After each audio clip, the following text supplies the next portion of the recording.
debería repetir aquí. Precisamente para hablar de ese tema sobre el suicidio de César Prieto, hemos hecho contacto con un amigo viejo, no viejo por la edad, sino por el tiempo que tiene de amistad con nosotros.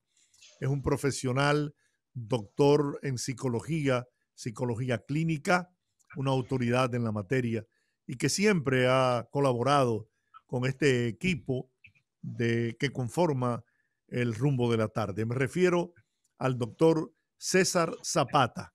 Gracias, doctor, por la generosidad de conversar con nosotros. Buenas tardes, buenas tardes. Yo siempre estoy a la orden del equipo que usted preside, donde quiera que estén y en el momento en que me necesiten. ¿Ser valiente o hay que ser cobarde para llegar al suicidio?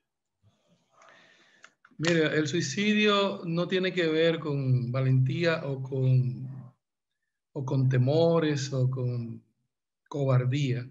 Tiene que ver con estados de la conciencia, con estados mentales desorganizados. Y ni siquiera tiene que ver con el factor detonante, porque puede haber la gente puede creer que la causa es X o Y, que puede ser estar envuelto en un problema de dinero, que puede estar envuelto en un problema de haber sido víctima de alguna situación, pero en verdad tiene que haber un estado que en psicología se conoce como estado mórbido o premórbido, es decir, una condición psicológica no diagnosticada, que puede ser trastorno bipolar, puede ser trastorno límite de la personalidad, puede ser el trastorno de la depresión, que la gente usa mucho el concepto, pero eh, en verdad el concepto es aún más complicado, ¿verdad?, que lo que la gente dice o utiliza medianamente. Puede ser por el consumo de alcohol, hay una tasa de relación entre alcohol y depresión donde se hace estadística. Lamentablemente en República Dominicana no se hace estadística de los problemas psicológicos, no hay demografía de los problemas psicológicos. Y puede ser por un estado esquizofrénico. Esas son las razones clínicas que pueden llevar a un suicidio. Voy a explicar fácilmente. Dos personas, 10, 15 personas pueden tener la misma situación, digamos, de deuda impagable y solo una de ellas se suicida. Bueno, esa para que se suicide tenía una condición premórbida o un trastorno no diagnosticado que condujo a tomar esa drástica decisión. Y aprovecho también para señalar suicidio, que vuelvo y digo, no se discute el tema, son un tema importante, e incluso son tan importantes estos temas de los problemas psicológicos que en los planes de desarrollo están estipulados en cualquier parte del mundo. Y en el plan de la sostenibilidad para el 2030 también se ha establecido como una prioridad. El plan de desarrollo sostenible se ha establecido una prioridad de disminuir la tasa de suicidio que hay, sobre todo en la población joven. En República Dominicana, que no es excepción, hay tasa altísima de suicidio de jóvenes. Debe considerarse esto como una variable importante. También es importante señalar, para que ustedes hagan las preguntas que crean pertinentes, que en muchas ocasiones se maneja de manera adecuada el tema del suicidio, sobre todo a nivel médico. Cuando se hacen descripciones, esto ha sido el caso. El lamentable muerte de César Prieto, a quien conocí en vida, esto, pues, no se maneja de ese modo, gracias a Dios, y quizá por intervención de su familia. Pero en algunos casos, sobre todo cuando está el tema de la pobreza, la exclusión, la diferencia de clases, etc., se maneja de manera muy perversa y se hacen muchas descripciones pornográficas del modo en que el sujeto quita la vida. Esto tiene un antecedente en Alemania que generó un síndrome de los jóvenes que se llamó el síndrome de Werder. Yo no sé si ustedes recuerdan una vez una joven que se lanzó en uno de los desniveles de la 27 de febrero. Pues resultó que varios jóvenes hicieron el mismo intento, porque el síndrome de Werder indica que las personas con trastornos depresivos terminan modelando el tipo de conducta que han visto en personas que han intentado quitarse la vida. César, pero la pregunta, aunque tú la contestaste en cierto modo al inicio de tu exposición, que no hay quizás un episodio que lo provoque, pero hay un episodio que es el detonante, porque viene una condición, una situación en un episodio que es el detonante. ¿Eso funciona así o funciona también porque hay personas que planifican un suicidio, incluso el que prepara una soga, una cosa, pone la banqueta, cierra la puerta, da una vuelta, vuelve, o el que va caminando y llega caminando al puente Duarte, un ejemplo, y es una persona que tiene que pasar 15 minutos, a veces 20 minutos, o sea, una persona que tiene momentos de reflexión. Entonces esa persona puede haber hecho todo un esquema y una decisión tomada, pues puede haber también un momento del detonante. Pues, se resolvió esto. ¿Cómo funciona eso? En verdad, el factor detonante es el factor causal. A eso que me refiero. Tiene que haber unas decisiones psicológicas serias que prometan los mecanismos de defensa natural que todo ser humano tiene. En el caso, por ejemplo, de la depresión, no es una depresión simple, como lo llaman los psicólogos, distimia, una tristeza que puede tener cualquier ser humano, sino que tiene que haber una depresión mayor con ideación suicida. Entonces, el factor detonante, es decir, lo que la gente ve como causa, es, digamos, una situación que el individuo está viendo en un determinado momento que no hay posibilidad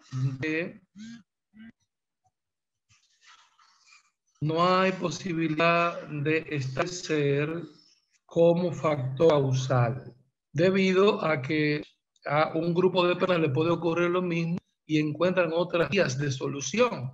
Cuando la persona se suicida, como bien dice usted, una planificación, pero además de una posible planificación, hay lo que se conoce como ideación suicida, que es el primer componente, el componente cognitivo. La persona piensa en el suicidio como una posibilidad y lo han verbalizado. Y luego el componente conductual, que es el intento.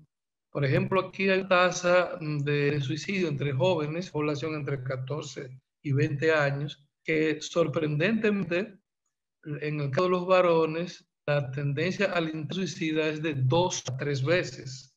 Es decir, la segunda o la tercera vez la persona consigue suicidarse, alcanza a suicidarse. Entonces, tener esa situación en la que identificar las causas del suicidio sería importante como mecanismo de prevención, porque creer que las personas se suicidan de manera repentina no es cierto. Esto siempre hay intentos, siempre hay momentos en que la persona ha dado señales de una caída del ánimo, ha dado señales de una caída de sus mecanismos defensivos, ha entrado en fase de melancolía, ha tenido algún tipo de pensamiento delirante e incluso ha hablado sobre el tema de la posibilidad de atentar contra su vida. Debo decir que aquí se discute mucho de manera sesgada el tema de la violencia, pero el suicidio forma parte de la discusión sobre la violencia.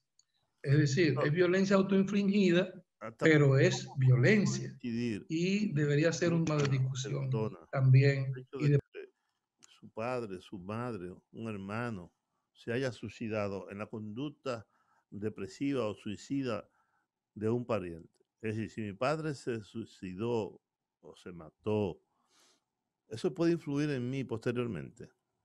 Porque yo sé de familia, incluso este caso que estamos tratando, de familias que se han suicidado varios. Sí, esa es una muy buena pregunta. Existe lo que se llama la depresión endógena, es decir, un estado depresivo que no es provocado por factores exógenos, por factores externos, sino que viene por un problema de la química cerebral. Ya ha establecido que hay una tendencia hereditaria, una predisposición en la familia donde hay sujetos que atentan contra su vida, pues hay la posibilidad de riesgo. Es decir, si en su familia ha habido más de un suicida, hay el riesgo, usted es una persona en riesgo de poder intentar realizar el suicidio, porque resulta que hay una tendencia a la depresión del grupo. Por un lado, también existe el ambiente depresivo. Si en la familia hay varias personas que sufren de trastorno depresivo, hay la tendencia de otros a deprimirse, no solamente por los factores de la química cerebral, sino por un ambiente que está creando y generando esas condiciones. Doctor, finalmente, ¿qué secuela emocional deja el trauma de un suicidio en la familia? ¿Cómo se maneja ese luto que vive la familia al ver la decisión trágica tomada por un miembro importante de la misma? La primera fase del duelo es la negación. Tenemos la tendencia a no aceptar la pérdida de manera inmediata. La siguiente fase es la ira y la culpa. Uno tiende a culpabilizarse, uno piensa de manera mágica y errónea que pudo haber evitado la muerte. Y eso pues genera grandes secuelas de dolor. La tercera fase es un estado distímico que puede caer en un estado de depresión. La familia tiene que mantenerse herméticamente unida y en observación los unos de los otros, sirviendo de apoyo, porque cualquiera de la familia puede caer en un eslón depresivo prolongadísimo debido a la pérdida. Y tiene que ver mucho también con la proximidad. Estamos hablando de padres, estamos hablando de hijos o de pareja. A mayor proximidad y mayor tipo de relación con la persona que se ha perdido, mayor probabilidad de entrar en un don depresivo y por supuesto agregar también el hecho de lo que ya hemos hablado de la depresión endógena el movimiento de las conductas depresivas en el grupo o en la familia. En la pérdida, el duelo tiene muchas etapas. La fase de resolución del duelo, que es la última etapa, es muy difícil, tiene que hacer con compañía, con acompañamiento. El acompañamiento de primera línea es la familia, pero hay otro acompañamiento fundamental en este caso, que es la psicología. Una vez más, se pone en evidencia la importancia de la conducta humana y de la importancia de los profesionales de la conducta y su rol en los mecanismos de prevención para evitar tragedias como esta. No entiendo. Yo no entiendo eso. No lo consigo. Yo siempre he dicho, a mí hay que matarme. Yo no es verdad que yo voy a atentar yo mismo contra mi vida. Sin embargo, es tan recurrente eso, no es desde ahora. Esa conducta es humana, nació con la propia humanidad, el sentido depresivo. Y ahora, en la medida en que la humanidad ha estado resolviendo problemas existenciales, sin embargo, en esos países desarrollados, donde la gente parece tenerlo todo, los niveles de suicidio son altos. ¿Cómo se explica Él entonces? había manifestado que prefería tomar una decisión de este tipo antes que ser desconsiderado, dijo su amigo Ramón Contreras, en la casa de él cuando se enteró del asunto. Pero dice la procuradora del Ministerio Público que no estaba siendo investigado. Él lo dice aquí mismo, que donde se supo, él no estaba siendo investigado, y además de eso, que nadie le había dicho nada de esa naturaleza. Porque mejor, además que no tiene hecha, no tiene sospecha. Digo yo. Bueno, doctor, gracias. Otra vez Juan H. pone en la mesa. Sí. No, estamos teniendo dificultad con la comunicación. Es a través de Zoom. ¿Me escucha ahora? Ahora sí. Sí, ahora sí, dime.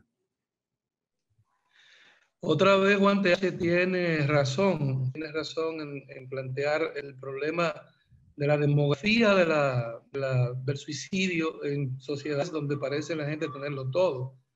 Lo que pasa es que hay correlación entre la altísima tasa de suicidio en países desarrollados y también la altísima tasa de trastorno depresivo. Y hay otro componente, en los países fríos hay una cosa que se llama depresión estacionaria. Sí. En los países donde es muy prolongado el periodo de invierno, las personas tienden a tener caídas graves del ánimo, por tanto hay un incremento en la tasa de suicidio. Déjeme decirle que nosotros no somos tampoco, estamos lamentablemente y tristemente compitiendo con altísimas tasas de suicidio en República Dominicana, sobre todo en población joven.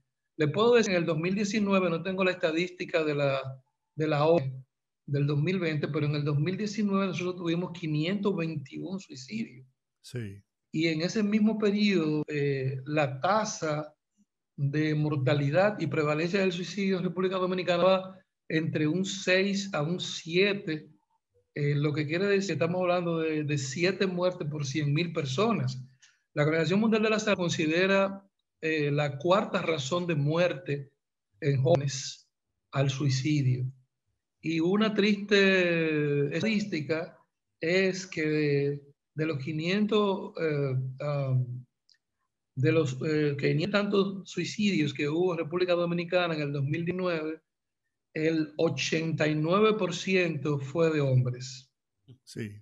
Lo que quiere decir que hay que poner atención allí también en la violencia autoinfligida en los varones. Así que hay una tendencia mayor de suicidio entre los hombres, lo que quiere decir que habría que mirar un poco qué está ocurriendo aquí. ¿Cuál tipo de trastorno es que mueve a los hombres a atentar contra su vida y a lograrlo con mayor frecuencia que en el caso de... Muy bien. Bueno, doctor César Zapata, muchas gracias por la oportunidad que nos brinda de poder orientar a nuestra gran audiencia nacional sobre este lamentable hecho, el tema del suicidio del señor César Prieto. Así que gracias, un abrazo como siempre. Vamos a la pausa. En breve regresamos con El Rumbo de la Tarde con Los Poderosos.